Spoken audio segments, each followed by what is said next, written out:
Move it. Wine for the Johnny and bounce, bummy and wine to the ground, shake your hair, ragatata. Nous sommes ici avec notre Miss Guadeloupe. Est-ce que tu peux te présenter et ensuite je vais te poser 5 questions. Donc je suis Kenza Andrés-Luison, j'ai 20 ans et je suis Miss Guadeloupe depuis hier soir. Je suis très contente et j'ai hâte de commencer cette aventure en fait. D'accord. Alors la première question elle est simple. Déjà, est-ce que ça va depuis hier soir? Comment tu te sens?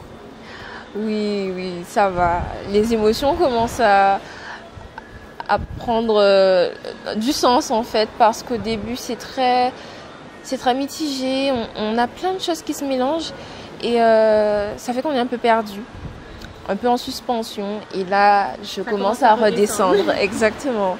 Donc je commence à être vraiment dans la prise de conscience de ce qui se passe en fait.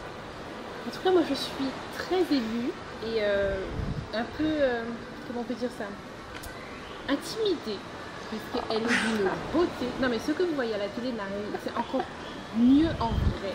Déjà à la télé elle était magnifique, mais en vrai, bon, allez, j'essaie de me reconcentrer. Donc, à part les entraînements et tout ce que tu as fait avec l'association Guadeloupe Label, qu'est-ce que tu as fait de ton côté pour te préparer à cette élection? Je pense que ça a été très au niveau psychologique et moral, vraiment me préparer pour la détermination, pour savoir ce qu'on veut en fait et savoir où on va aussi. Du coup, c'était surtout ça. Après, je me suis dit peut-être pour améliorer ma démarche, je regardais des vidéos de Catherine Onagré qui était Miss Univers et qui a le fameux Lava Walk avec la robe rouge. Donc, je ne suis pas du tout du même niveau. En tout cas, je compte bien y travailler pour être au meilleur, pour représenter la Guadeloupe à Miss France. Mais c'était vraiment ça, c'était psychologique et puis un peu d'inspiration avec les anciennes Miss. Mais comment tu faisais? C'est-à-dire que tu mettais des chaussures à talons toute la journée et tu essayais de faire, ou tu avais 15 minutes, 1 heure, je ne sais pas. Ou c'était quand tu avais envie? Voilà, c'était quand j'avais envie. Quand je me disais... ben là, tiens, allons faire un petit peu de marche, pourquoi pas. On se présente à Miss Guadeloupe, alors il faut se mettre en condition. Je la mettais sur YouTube, je mettais les petits tutos avec son prof de marche en fait, des marches. Et j'essayais de reproduire un peu pour prendre un peu l'assurance, s'inspirer en fait. Donc j'avais pas vraiment d'heures, c'était pas tous les jours, mais quand je m'y sentais, je le faisais. Alors, troisième question, qu'est-ce qui t'a motivé à te présenter à Miss Guadeloupe malgré le Covid? En fait, pour moi, le Covid, certes, c'est une situation assez délicate. Il faut faire très attention à soi et aux autres. C'est une maladie, même si les gens, j'ai l'impression que certaines personnes prennent ça encore à la légère. Il faut faire attention, mais il faut continuer à vivre. Et pour moi, le Covid n'a pas du tout été un frein ou quelque chose qui aurait pu faire pencher la balance sur mon envie de participer à Miss Guadeloupe. Et au contraire, je trouve que c'est un challenge en plus. Et ça a rajouté, on va dire, à l'aventure quelque chose en plus. Ça m'a pas fait peur en tout cas. Et je pense que ça va permettre aux gens aussi d'essayer de voir... comment dire, d'apprendre à connaître l'autre d'une manière différente. Parce que lorsqu'il y a une distanciation sociale, c'est différent. On a un peu plus de mal à se connecter à la personne en face. Et je pense que là, c'est aussi un challenge pour moi en tant que Miss de continuer, comme mes prédécesseurs, à créer des liens en fait avec ceux que je... Exactement. De trouver un moyen de quand même créer ces liens, même si je dois garder cette distanciation physique. D'accord. Quatrième question. Donc, tu vas nous représenter maintenant. Quels sont tes projets, tes objectifs durant tes 1 an en tant que Miss Guadeloupe? Alors, je veux vraiment me rapprocher de la population, créer des liens avec eux et surtout travailler entre guillemets pour eux parce que je défends une cause qui est très importante pour moi, qui me tient à cœur. Ce sont les inégalités dans l'instruction et c'est quelque chose qui est très courant en Guadeloupe malheureusement. Alors parle-moi de ça, les inégalités dans l'instruction. Et il y a plusieurs choses en fait qui peuvent créer des inégalités. Hein. C'est quelque chose d'assez vaste au final. Le fait de ne pas forcément avoir accès à Internet, ça crée une inégalité. Ne pas avoir accès à un ordinateur portable, ça crée une inégalité. Ne pas avoir d'eau chez soi, ça crée une inégalité. Des fois, le ça diplôme rajoute que tu veux faire n'est pas ici. aussi, ça crée et tu n'as pas forcément les moyens de voyager pour aller le faire. Voyager, payer un loyer ailleurs, etc. Exactement. Et donc certains peuvent voyager sans problème et d'autres sont obligés de rester. Et ça met une barrière entre eux et leurs rêves. Et moi, j'aimerais travailler dans ce sens pour que les gens puissent avoir de plus en plus, les jeunes puissent choisir ce qu'ils veulent faire sans réfléchir à « mais je ne pourrais pas parce que… » Voilà. Et c'est vraiment quelque chose qui me touche. Exactement. Pour moi, je viens d'un milieu très modeste. Et quand j'ai annoncé à ma mère que je voulais être astrophysicienne, elle s'est dit il y a ça en Guadeloupe tout de suite. Oui, mais c'est normal. Tout de suite. Et je lui ai dit il y a des études de physique en Guadeloupe, mais par exemple aux États-Unis c'est c'est de l'astrophysique dès la première année de licence. Alors qu'en Guadeloupe ou en Hexagone, il va falloir faire une licence générale de physique et ensuite se spécialiser en master. Donc moi, bien sûr, ce que je voulais, c'était tout de suite faire de l'astrophysique, tout de suite me lancer dans le domaine. Bien sûr, vu le prix, le coût des études aux États-Unis, en Angleterre, c'est pas possible. Mais je voulais quand même voyager. Ça ouvre l'esprit, ça permet de changer d'air en fait, de découvrir de nouvelles choses.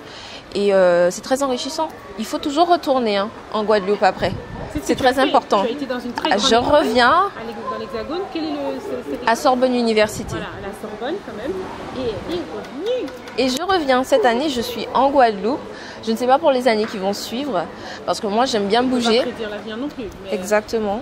Mais moi j'aime bien bouger, donc ça ne me dérange pas de voyager, aller en Asie, aller aux États-Unis. Tu reviendras toujours. Je reviendrai toujours en Guadeloupe. Même s'il n'y a pas le métier d'astronomie en Guadeloupe, il y a en Guyane avec le centre spatial, mais en Guadeloupe il n'y a pas. Mais je vais trouver un moyen de revenir et c'est important, il faut revenir.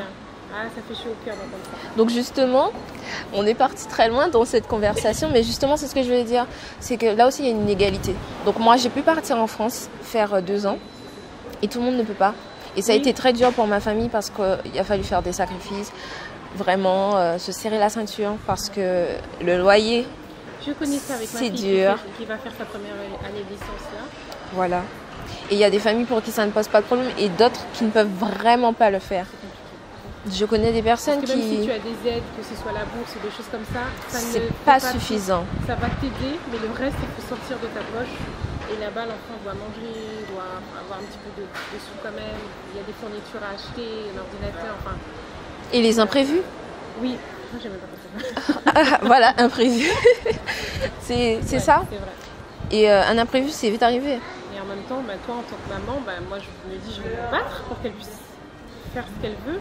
Exactement. Ça me ferait beaucoup de peine qu'elle puisse pas faire ce qu'elle veut juste parce que je lui dis il n'y a pas ça ici. Donc, exactement, ma mère s'est dit la même chose. Elle s'est dit on va trouver une solution. C'est ça. On a trouvé une solution au final, j'ai pu le faire, mais tout le monde n'a pas cette chance. Et c'est là où j'aimerais travailler. J'aimerais vraiment travailler sur ça et essayer d'aider les jeunes. Notre solution, c'est que je vais travailler plus et qu'elle va faire des jobs étudiants. Voilà. C'est pas forcément l'idéal quand on étudie de travailler en parallèle. Déjà, elle, c'est pendant les grandes vacances. Je veux pas qu'elle fasse pendant les trucs. Je veux vraiment qu'elle se concentre sur... Mais c'est vrai ce que tu dis, les inégalités-là, vraiment, je suis en train de... Je valide. C'est aussi une forme d'inégalité. Certains n'ont pas du tout besoin de travailler. Oui. Parce que ton cerveau doit être sur les études. C'est beaucoup plus facile quand tu es concentré que sur ça, que quand tu sais que... le week-end, il faut que tu ailles faire ci, machin. Tu et même parfois le soir même. Tu as tes partiels qui vont approcher, tu n'as pas eu le temps de faire ton BM. Enfin... Certains étudiants, ils rataient des cours parce qu'ils travaillaient. Oh non, moi j'aimerais pas. Ils ont cours à 14h, à 16h, ils doivent réfléchir. Est-ce que le trajet, j'aurai le temps de le faire pour aller travailler McDo, KFC, babysitter? C'est une forme d'inégalité. On ne peut pas tout effacer, on ne peut pas tout arranger, tout améliorer. Il y a des choses que... Voilà, mais on peut améliorer les choses et permettre à plus de personnes de réaliser leurs rêves, tout simplement. On va bouger les lignes. On va bouger tout ça. C'est l'objectif. Alors, dernière question. Quel message aimerais-tu faire passer à la population en tant que Miss Guadeloupe? En tant que Miss Guadeloupe, surtout venant du milieu dont je viens, croyez en vos rêves, vraiment. Donnez-vous le moyen, battez-vous, n'abandonnez jamais. Je sais que ça peut être très dur, mais il faut y aller, il faut foncer, trouver des solutions. Il y a quelqu'un qui disait, je ne me rappelle plus qui, il faut changer le plan, mais pas l'objectif final. Et c'est exactement ça. C'est ça. Et cette force mentale pour justement toujours se relever, où tu la puises, c'est quelque chose que tu entretiens avec de la lecture, ou bien c'est en toi, c'est comme ça que tu es, ou c'est ton entourage, ou c'est... Je pense que c'est peut-être génétique. Parce que dans ma famille, on est comme ça. On est des battants, on aime se donner les moyens. On est très ambitieux aussi d'ailleurs. Et bien sûr, il faut être ambitieux, il ne faut pas avoir peur. Il ne faut pas avoir peur du tout. Grand. Et quand les gens vous disent « Oh, mais tu ne pourras pas faire ça. Mais non, tu as trop d'ambition, redescends. » Voilà. Non, tes limites ne sont pas mes limites. C'est ça. Il faut toujours croire en soi et toujours ne pas avoir peur de se lancer et ne pas avoir peur de l'échec. Parce que, avoir peur de l'échec, c'est normal. Parce que j'ai eu peur. Quand j'ai participé à Miss Guadeloupe, j'ai eu peur d'échouer. Mais j'y suis allée quand même. J'ai pris le risque, en fait. Et c'est la prise de risque qui permet, en fait, d'avoir le succès. Sans le succès, sans la prise de risque, il y a pas de possibilité de succès. Il n'y a rien. Donc, il faut vraiment que les gens comprennent ça. Faites-le. Si vous avez une idée en tête maintenant, vous avez un projet, lancez-vous. Dès maintenant, lancez-vous. N'attendez pas demain ni après-demain, lancez-vous. Préparez-vous, faites des plans, lancez-vous. C'est vraiment le message. Exactement. Il y a le plan A, il y a le plan B, il y a le plan C, mais tous ces plans doivent amener à votre objectif, à votre projet. Donnez-vous les moyens et donnez tout en fait. C'est vraiment le message que j'ai envie de transmettre aujourd'hui. D'accord. Eh bien, merci beaucoup. Merci. On a terminé. On vous fait des gros bisous. À bientôt.